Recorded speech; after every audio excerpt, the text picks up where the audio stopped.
Hello friends, welcome to topic explain. दोस्तों, बहुत सारे लोग जानना चाहते हैं सर क्या म्यूचुअल फंड के माध्यम से भी रियल इस्टेट में पैसा लगाया जा सकता है।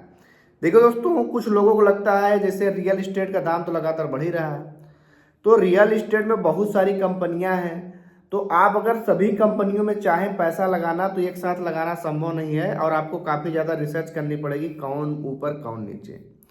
लेकिन दूसरा विकल्प है कि आप सोचते हैं कि यार मैं क्यों ना किसी ऐसे म्यूचुअल फंड में पैसा लगाऊं जो अपना पैसा रियल इस्टेट की जो बिजनेस करने वाले लोग हैं या तो जो कंपनियां हैं जो स्टॉक है उनमें वो पैसा लगाते हैं, तो यहाँ से आपका हेडेक खत्म हो जाएगा। जी हाँ दोस्तों, बहुत सारी कंपनियां हैं म्यूचुअल फंड की जो अपना पूरा पैसा इस प्रकार के इन्वेस्टमेंट को सेक्टोरियल फंड बोला जाता है, यानी किसी एक ही सेक्टर में म्यूचुअल फंड का पैसा लगा रहे हैं।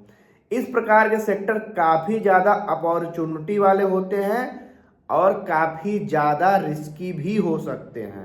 आपको 40-50% से ज्यादा का रिटर्न मिल सकता है, लेकिन नुकसान भी इसमें काफी ज्यादा हो सकता है, यानी हाई रिस्क वाले हैं। इसमें आप तभी निवेश करें जब आपको काफी ज्यादा इस सेक्टर की नॉलेज हो, यानी आप रियल इस्टेट के एक्सपर्ट हैं, तभी आप इस प्रकार के फंड में पैसा लगाएंगे।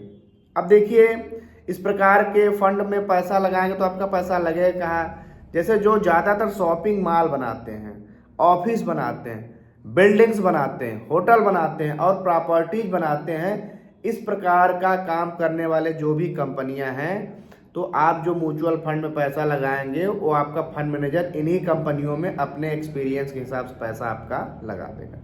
या तो आप डायरेक्ट स्टॉक मार्केट के अनुभवी हैं तो इन कंपनियों में लगा सकते हैं, लेकिन म्यूचुअल फंड स्टॉक से ज़्यादा सेफ है।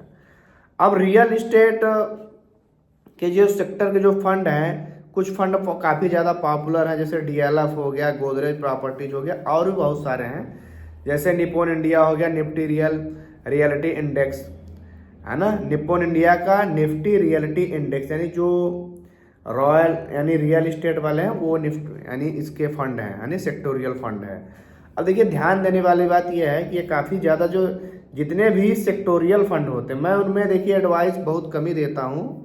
इसमें मैं एडवाइस नहीं देता हूँ कि आप सेक्टोरियल फंड में पैसा लगाएं, काफ़ी ज़्यादा रिस्की होता है भाई। अगर आप सिर्फ म्यूचुअल फंड में लगा रहे हैं, small cap, mid cap, large cap में, तो आपका पैसा सभी सेक्टर में डाइवर्सिफाइड, तो वहाँ पर रिस्क काफ़ी आपका कम है। मान लीजिए कोई ऐसी न्यूज सरकार बना देते हैं रियल इस्टेट के लिए या किसी प्रकार की, तो अचानक से धड़ाम हो सकता है आपका पूरा का पूरा पैसा। भाई, अपॉर्चुनिटी है, काफ़ी तेज़ी से बढ़ रहा है तो आपको मिलेगा, लेकिन रिस्क भी काफ़ी ज़्यादा है।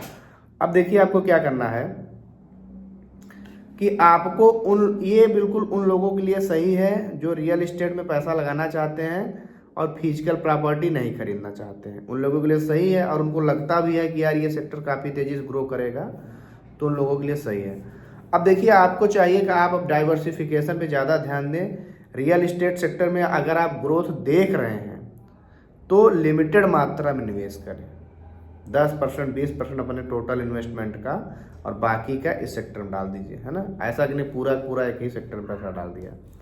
लेकिन आप पूरे पैसे को रियल इस्टेट में डाल देंगे तो बहुत ज़्यादा रिस्क हो सकता है। मैंने बताया ना, सेक्टोरियल फंड काफ़ी ज़्यादा रिस्की होते हैं। इसके बजाय अगर आप लॉन्ग टर्म गोल है आपका, तो आप स्मॉल कैप में डालिए, वहाँ आपको ज़्यादा संभावना है, क्योंकि स्मॉल कैप सभी स्मॉल कैप की जो कैटेगरियाँ उनमें पैसा लगाएगा, तो उसमें काफ़ी ज़्यादा, अगर आप 10 से 20 साल के लिए लगाते हैं तो मिलेगा। और स्मॉल कैप में भी अगर आप पूरा पैसा नहीं डालिए, रिस्की है, तो आप 50%, 30%, 20% का फार्मूला अपनाइए। 50% पैसा स्मॉल कैप में, 30% मिड कैप में और 20% लार्ज कैप में डालिए, काफ़ी ज़्यादा सेफ रहेगा और आप सभी प्रकार की कंपनियों, सभी प्रकार के डाइवर्सिफिकेशन का फ़ायदा लेंगे, तो यहाँ से आपको काफ़ी ज़्यादा ग्रोथ मिल सकती है। और आपका क्या प्रश्न है म्यूचुअल फंड से रिलेटेड, आप हमसे कमेंट पूछिए, हम आपको जरूर बताएंगे। तो चलिए मिलते हैं किसी के लिए वीडियो में, तब तक के लिए जय हिंद।